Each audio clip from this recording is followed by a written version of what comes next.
और बेचारी भोली सास। माधवी अपने पति रमेश और अपने बेटे अजय के साथ रहा करती थी। अजय का बचपन से एक ही सपना था कि वो अपनी आगे की पढ़ाई यूएसए में पूरी करे और इसीलिए वो यूएसए पढ़ाई करने के लिए चला जाता है। 3 साल बाद जब वो अपनी पढ़ाई पूरी करके आता है तो अपने बेटे के आने की खुशी में माधवी उसकी पसंद के कई तरह के पकवान बनाती है और जब घर की डोरबेल बजती है तो माधवी अपने पति रमेश को कहती है, लगता है मेरा अजय आ गया है, आप यहीं बैठना, मैं दरवाजा खोलती हूँ। माधवी जल्दी से जाकर दरवाजा खोलती है तो दरवाजे पर अजय के साथ एक लड़की को देखकर वो अजय से पूछती है, ये कौन है बेटा? माँ, ये ग्रेटी है। हम दोनों यूएसए में साथ ही पढ़ते थे और अब ग्रेटी इस घर की बहू है। क्या बहू? अरे बेटा, तूने शादी कर ली और बताया भी नहीं। कम से कम अपनी माँ को बता तो देता कि तू अपने साथ इस घर की बहू लेकर आ रहा है। मैं बहू के आने की कुछ तैयारी तो कर लेती।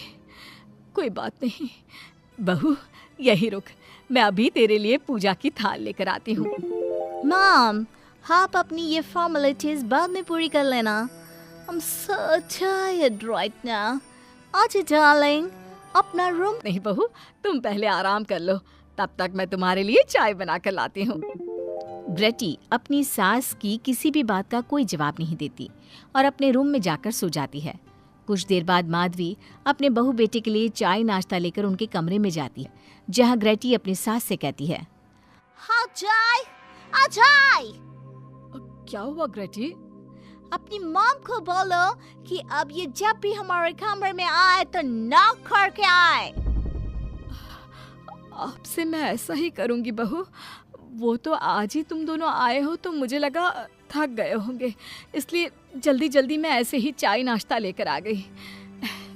वो क्या है ना, अजय जब भी बाहर से आता है तो आते ही चाय मांगता है, बस इसीलिए मैं ना ये चाय यहाँ। कहाँ से जाने लगती है तभी ग्रेटी अपनी सास से कहती है, जाते हुए अपनी साथ अपनी ये चाय भी ले जाओ, क्योंकि अजय अब चाय नहीं पीता।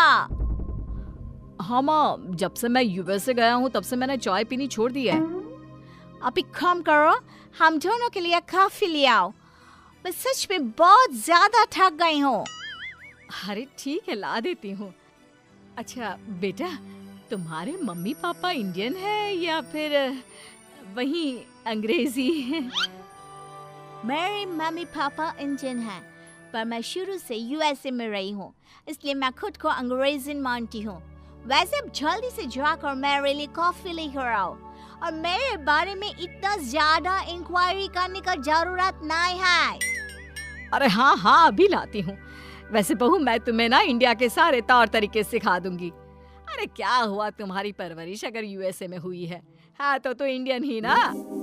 आपसे ज्ञान नहीं मांगा है, अब कुछ देर के लिए हम दोनों को अकेला छोड़ दो प्लीज, हाथ छोड़ता है। अपनी बहू की बात सुनकर माधवी वहां से चली जाती है।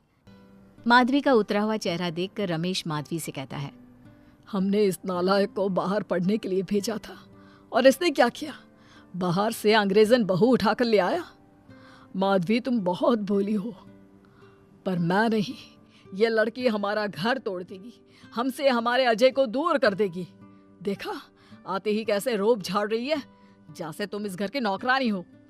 तुम उसको बोलो कि तुम इस घर की मालकिन हो और उसकी सास हो, वो वही करे जो तुम कहो। यहाँ नई नई आई है, उसको यहाँ के तौर तरीके नहीं पता और वो मुझे अपनी माँ मानती है, तभी तो अपने नखरे दिखा रही है।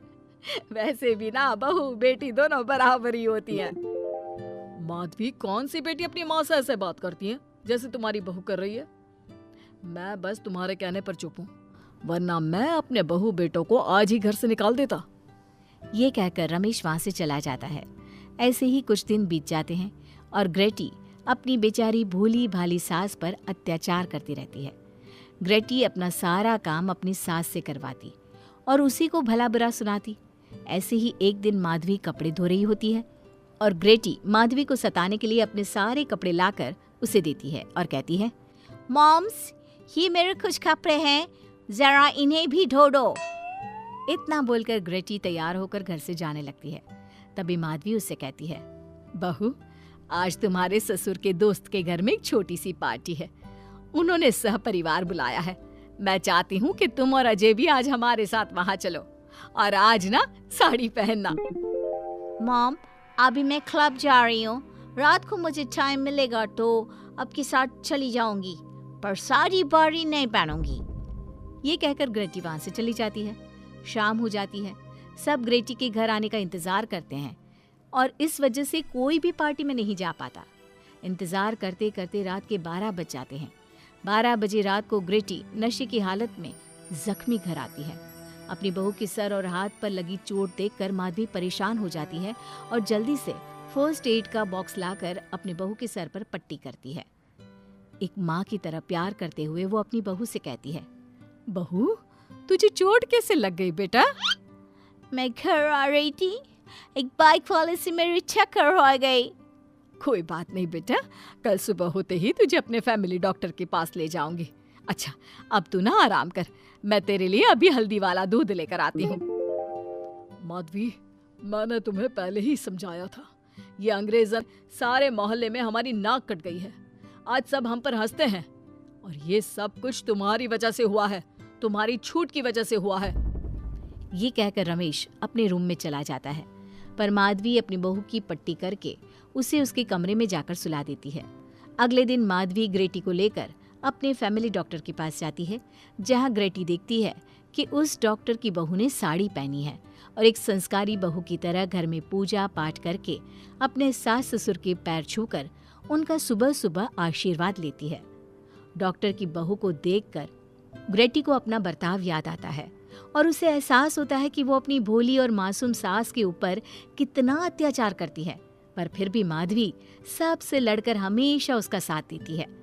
ये सब देखकर ग्रेटी को पश्चाताप होता है और कुछ देर बाद वो दोनों दवाई लेकर घर आती है। जब माधवी ग्रेटी को दवाई खिलाने के लिए उसके पास जाती है तो मॉम, मुझे माफ कर दीजिए, मैंने कभी भी आपके प्यार को नहीं समझा, आप पर इतना अत्याचार किया, आपकी बेइज्जती की, आपसे घर का सारा काम करवाया। आपने मुझे कितनी छूट दी, पर फिर भी मैं आपके साथ इतना बुरा करती थी।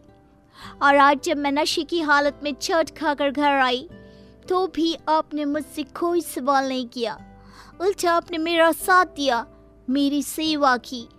और जब मैंने डॉक्टर की बहू को देखा घर का काम करते हुए, अपने सास ससुर की सेवा करते हुए, तब जाकर मुझे एहसास हुआ कि मैं कितनी रॉन्ग थी।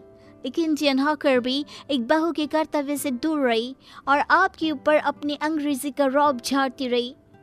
मुझे माफ कर दीजिए सासू माँ। बेटा, अक्सर बच्चों से गलतियां हो जाती है। ऐसे भी सुबह का भूला अगर शाम को घर आ जाए तो उसे भूला नहीं कहते बहू। और मुझे बहुत अच्छा लग रहा है ये देखकर कि मेरी अंग्रेजन बहू कितनी समझदार हो गई है।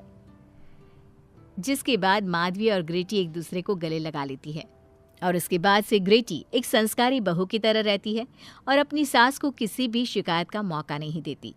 अपनी सास ससुर की बहुत अच्छे से दिल से सेवा करती है।